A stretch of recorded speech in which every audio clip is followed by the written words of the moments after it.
What if I told you that the most eaten piece of meat on earth was born not in a kitchen, but on a battlefield? That the sandwich in your hands right now carries the DNA of Mongol warriors, Atlantic sailors, and industrial engineers who reshaped the entire human diet? This is the hamburger. And its story is far stranger, far bloodier, and far more consequential than anyone biting into one at a drive-thru could ever imagine. From the frozen steppes of Central Asia to the factory floors of Chicago, from a single stall at a county fair to 40 billion served per year, this is the history of the hamburger. And it begins with men who did not cook. They conquered. Before it was a sandwich, before it was even a steak, it was a sack of raw meat. In the 12th century, mounted archers of the Mongol Empire rode for weeks without stopping.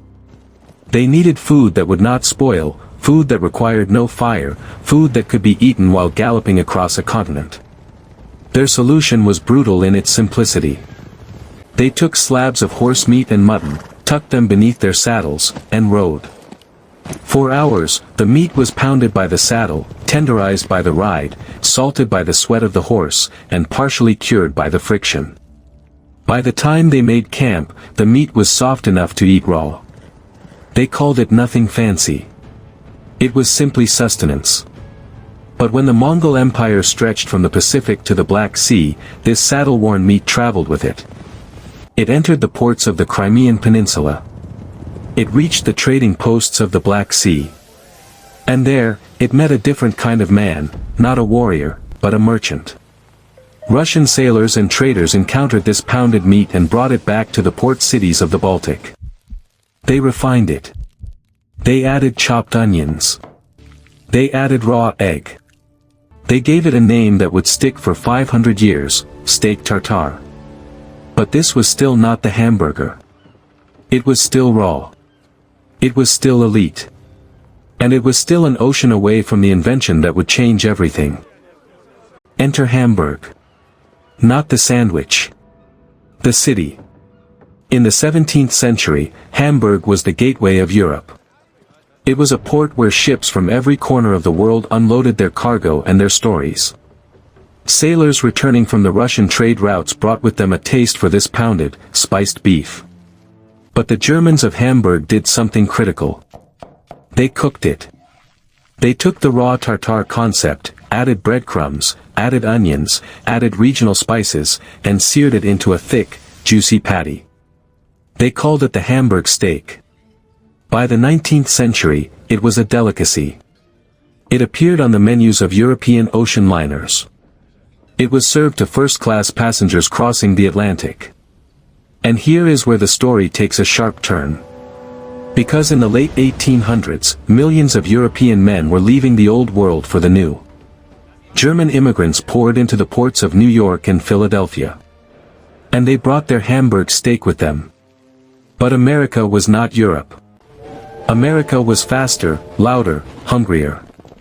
And the Hamburg steak was about to be transformed by the one thing no European chef had ever tried. Speed. The year is 1885. The place is a county fair in Seymour, Wisconsin. A young vendor named Charlie Negreen is selling meatballs from a cart. But there is a problem. The crowd is moving. They are walking between rides, between games, between tents.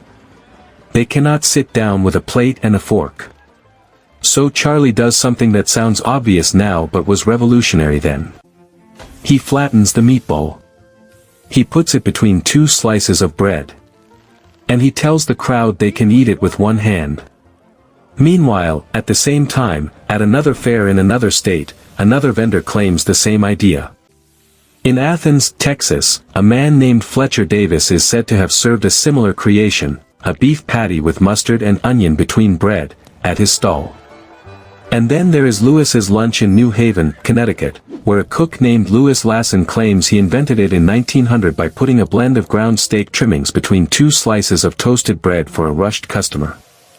3 men. 3 states. 1 invention. And none of them knew the others existed. This is the truth of innovation. It rarely arrives in a single flash.